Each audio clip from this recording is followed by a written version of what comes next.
Olá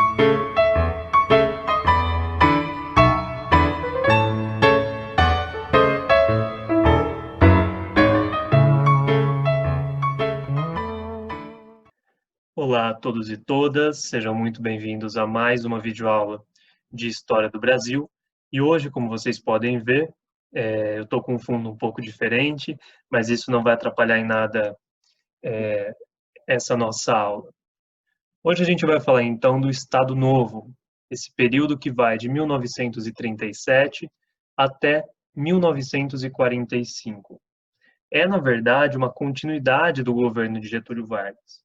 Vocês se lembram que a gente estudou desde 1930, tá? Quando Vargas chega ao poder por meio de um golpe de Estado, que alguns vão chamar de Revolução de 30. Em 1937, há uma ruptura naquele modelo de governo e inicia-se um novo período, que a gente vai chamar de Estado Novo. Tá? Eu trouxe justamente uma imagem para vocês, a capa de um jornal da época, que diz exatamente o seguinte: o Brasil sob novo regime. A minha intenção é justamente mostrar que é uma continuidade do governo de Vargas, mas é um novo regime, é um novo modelo, tá? É uma nova forma de comando.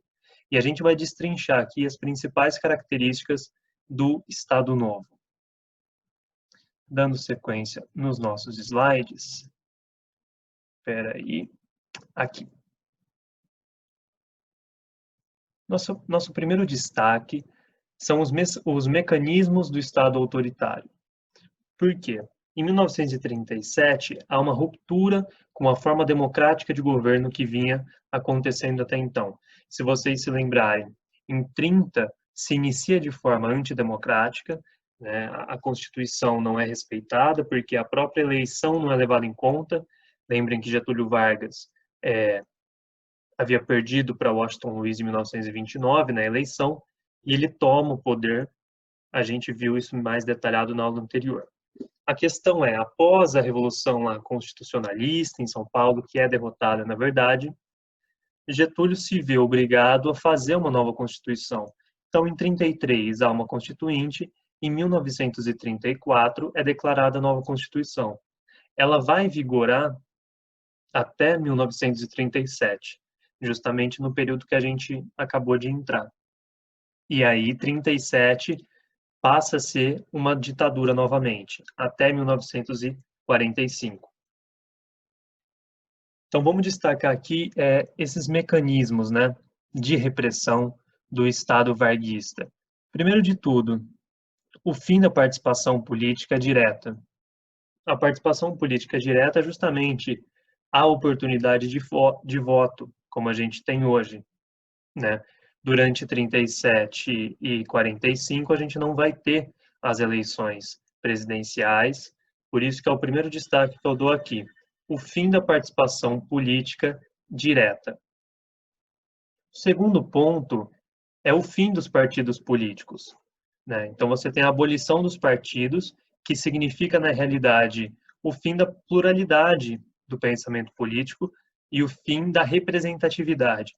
É outra forma de não representar a população, de não representar a sociedade. Nosso terceiro ponto é a valorização dos direitos trabalhistas. Vejam, eu coloquei entre parênteses aqui que os direitos trabalhistas eram entendidos como sinônimo de cidadania. Por quê? Vargas utiliza os direitos trabalhistas, alguns vão dizer, como forma de barganha com a população. Mas não é exatamente isso. Não é nenhuma doação dos direitos trabalhistas pela parte de Vargas, tá? Nenhum acordo. É, na verdade, o resultado de múltiplas pressões populares, porque as greves não terminam, como eu já falei, com a chegada de Vargas ao poder. As greves continuam, formas de oposição ao governo continuam. Então, Vargas se vê obrigado a fazer alguma concessão, né? E os direitos trabalhistas estão nesse pacote. Então, uma forma de falar para o trabalhador que ele está ao lado dos pobres, né? Vai ter o mito que a gente já vai falar ali embaixo de pai dos pobres. Então, durante a era Vargas, a partir de 37 principalmente, a uma supervalorização dos direitos trabalhistas. E por que era entendido como como sinônimo de cidadania? Justamente porque você ter uma carteira de trabalho, a CLT, que vai ser promulgada em 1943, era basicamente ser sinônimo de cidadão mesmo. Você participar da sociedade porque você tem o seu registro, a sua forma correta de ser inserido no mercado de trabalho, você tem os seus direitos garantidos, tá? Então, por isso que eu coloquei entre parênteses essa questão. O nosso quarto ponto é a questão da propaganda e da censura. Eu destaquei que o DIP, o Departamento de Imprensa e Propaganda, foi criado em 1939 e tinha a função justamente de fiscalizar e censurar as propagandas, as notícias, as informações. Então, essa é mais uma característica muito marcante desse Estado autoritário varguista. E, por fim, a criação do mito, o pai dos pobres. Peço licença só para tomar uma água.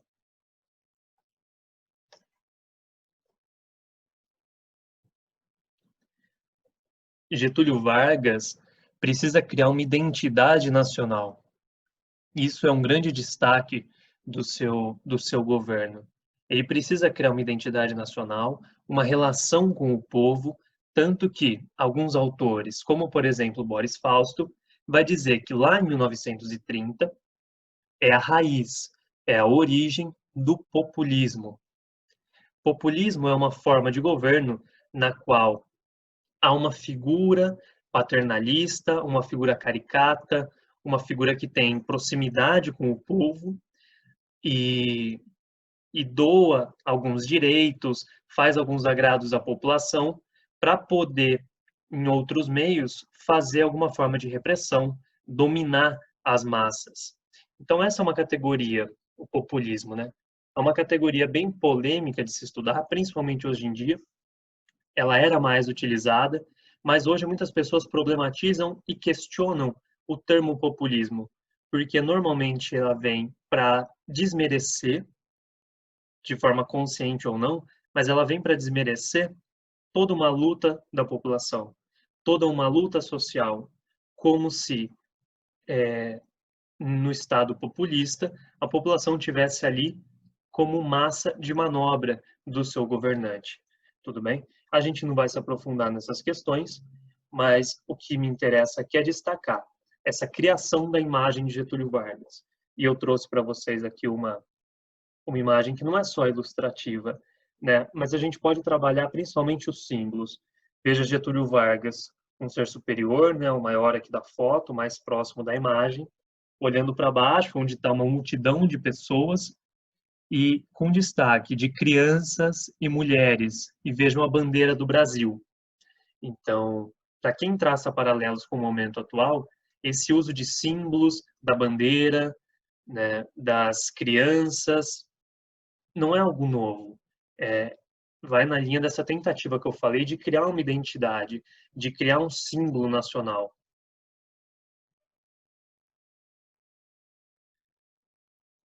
Próximo passo, então, é a gente falar um pouquinho da política econômica do Getúlio Vargas. Vejam o primeiro tópico aqui. A centralização implantada com o Estado Novo também se deu no âmbito econômico. Então, lembra que a gente falou de uma centralização do poder, né? Isso também acontece no âmbito da economia. Vários órgãos técnicos foram criados com a finalidade de incentivar a industrialização. Vargas não é entendido como um nacional desenvolvimentista. O que é esse nacional desenvolvimentismo? É justamente o favorecimento, a expansão da industrialização, tá? Na geração de empregos, na indústria pesada, tentando alcançar o pleno emprego e desenvolver a economia a partir do consumo. Eu destaquei aqui o Conselho Nacional do Petróleo, que foi criado em 1938, e a criação da Companhia Siderúrgica Nacional, assim como a Vale do Rio Doce, que vai ser criada em 1942. Aqui é uma imagem, né, da criação da Companhia Siderúrgica Nacional, e é um grande exemplo de uma empresa estatal. Vejam que as empresas aqui são sempre estatais, tudo bem? A ideia é fazer com que o Estado desenvolva a economia. Por isso a gente está falando de uma centralização, de uma intervenção econômica. Se recordem que a gente já conversou na aula anterior sobre a crise do liberalismo. Essa crise que foi escancarada com o ano de 1929, a quebra da Bolsa, como isso influenciou aqui no Brasil. Lembrem até de um slide que eu coloquei: Hitler, Mussolini, Salazar, Franco, esses homens da extrema-direita que tinham como principal característica essa necessidade de centralizar o poder e de intervir na economia diretamente para alavancar a economia do Estado. Aqui eu estou dando o exemplo para vocês de 2 órgãos que foram criados, 3 na verdade, mas há muitos outros, tudo bem? Há também o aumento do número de operários. Vejam, se a gente está se industrializando, a pessoa saindo do trabalho do campo e trabalhando nas fábricas, trabalhando nas indústrias. Isso gera um maior número de operários, obviamente, assim como pelo fato de aumentar a própria população urbana. Há um deslocamento do campo para as cidades. A maioria da população só vai passar a viver em cidades ali na década de 60, tudo bem? Nesse período, no ano de 1940, a gente tinha 31% da população se concentrando nas cidades. Então, vejam, apenas 31% nas cidades, mas isso já era um avanço, visto que antes de 30, os números eram muito inferiores. Então, isso também justifica o aumento do número de operários. Na verdade, essas forças atuam em conjunto. Entre 1933 e 1940, a produção industrial aumentou em 11,3%. Esse é um dado que eu trago para vocês apenas para comprovar essa tese que eu estou mostrando de que o Estado varguista era um nacional desenvolvimentista que visava a industrialização por meio de uma forte intervenção e centralização do Estado na economia. Tudo bem? Essas são as principais características econômicas do período varguista. Se permitem, eu vou passar para o próximo slide. Quem estiver acompanhando, aproveita para tirar um print, alguma coisa assim, fazer as anotações, e eu vou passar.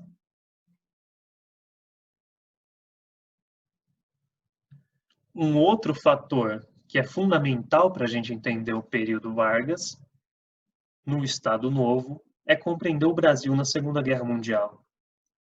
Alguns ainda reproduzem aquela velha ideia de que o Brasil é um país pacífico, tanto que nunca participou de guerra. A única guerra que a gente teria participado seria a famigerada Guerra do Paraguai, aquele massacre vexatório para a nossa história. Mas acho que quem acompanha as videoaulas com frequência podem ver que eu estou demonstrando em quase toda videoaula que o Brasil está envolvido em algum conflito bélico, em algum massacre, alguma repressão, mas aqui a forma mais escancarada, né? A Segunda Guerra Mundial, o Brasil tem participação também. Vamos ver como que isso aconteceu. A princípio, o governo brasileiro procurou se manter neutro no conflito. Essa neutralidade era resultado também das divisões dentro do próprio governo. Ou seja, havia dentro do próprio governo influências para que o Brasil entrasse do lado de Itália, do lado da Alemanha, e havia influências para que o Brasil entrasse em oposição ao nazifascismo, ou seja, do lado de França, do lado de Inglaterra. De qualquer forma, no ano de 1942, o Brasil declara guerra à Itália e à Alemanha. Isso vem principalmente de uma dependência maior economicamente dos Estados Unidos e da possibilidade de acordos com os Estados Unidos para o desenvolvimento econômico. Então, isso é o principal fator que leva o Brasil a entrar na Segunda Guerra Mundial para lutar contra o nazifascismo. Destaque aqui para a FEB, a Força Expedicionária Brasileira, comandada por Mascarenhas de Moraes, que participou de batalhas contra os fascistas na Itália. Eu trago até a imagem aqui. Essa é uma imagem bem humorada, mas que é símbolo de uma das maiores atrocidades da história humana, que é a Segunda Guerra Mundial. A minha intenção com ela é mostrar que a cobra está fumando nesse que está escrito, né? E o porquê disso? Justamente porque o símbolo da FEB é uma cobrinha fumando um cachimbo. Se vocês procurarem aí no Google, vocês podem encontrar. É uma imagem bem humorada, como eu disse, mas representa um período muito conturbado para a história global. A gente sabe como termina a Segunda Guerra Mundial e principalmente o Holocausto, a repressão aos judeus, que só nos campos de concentração, só de judeus morreram 6 milhões. Então é um conflito muito pesado e que influencia diretamente a vida aqui no Brasil. E aí aparecem, na verdade, as primeiras contradições, que é a seguinte, eu vou falar disso já pensando no crescimento da oposição ao governo de Getúlio Vargas. Por quê? Essa contradição é a seguinte: como combater o autoritarismo lá no exterior, como apoiar uma guerra em nome do antinazifascismo, se aqui dentro a gente vive em um estado de repressão, em um estado autoritário. Isso não faz sentido na cabeça da população, muito menos na cabeça daqueles que foram lutar, né, que entregaram as suas vidas à nação, que foram lutar em nome da liberdade lá fora, mas aqui dentro viviam um regime extremamente autoritário. Um dos nomes que me vem à cabeça agora, daqueles que lutaram na Segunda Guerra Mundial, é Jacob Gorender, um historiador renomadíssimo, né, que tem entre os seus principais livros o escravismo colonial, a escravidão reabilitada. É uma pessoa que lutou na Segunda Guerra Mundial e faleceu recentemente. Então, gostaria de fazer esse destaque aqui para um grande historiador brasileiro que esteve presente na Itália, que lutou pela FEB contra o nazifascismo. Então, essa primeira contradição nos traz algumas preocupações da população, né? Justamente esse pensamento de como que a gente vai lutar pela liberdade lá fora se aqui dentro vivemos em um regime autoritário. Há uma promessa de reabertura democrática por parte do Getúlio no pós-guerra, né? Então ele disse que no pós-guerra vai haver essa reabertura, uma rearticulação das estruturas políticas. O governo ele acaba concedendo anistia aos presos políticos, ou seja, acabam soltando, limpando a ficha daqueles que eram presos políticos. O Partido Comunista volta à legalidade. O PCB ele está sempre nessa, né? Hora está ilegal, hora está legal. É até difícil a gente saber em que período eles estão realmente como um partido oficial, em que momento eles estão atuando nas sombras, né?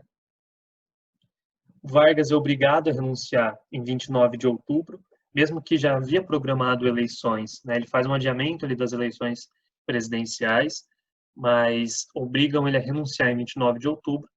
E as eleições em dezembro de 1945, portanto, em dezembro do mesmo ano que Vargas renuncia, é eleito Eurico Gaspar Dutra pelo PSD, que na verdade é um partido que surge com pessoas que eram alinhadas a Getúlio Vargas.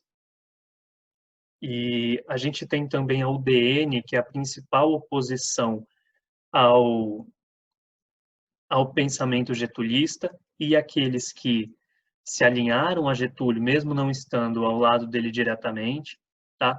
A UDN tem como principal nome Carlos Lacerda, que vai ser envolvido ali em várias questões polêmicas, mas que vai ser um grande ator político contra o Getúlio Vargas. A gente vai ver esse período quando o Vargas retorna ao poder, né, de forma democrática, novamente. Há essa alternância no período Vargas ditadura, democracia, ditadura, ele sai do poder, depois ele vai retornar ao poder de forma democrática.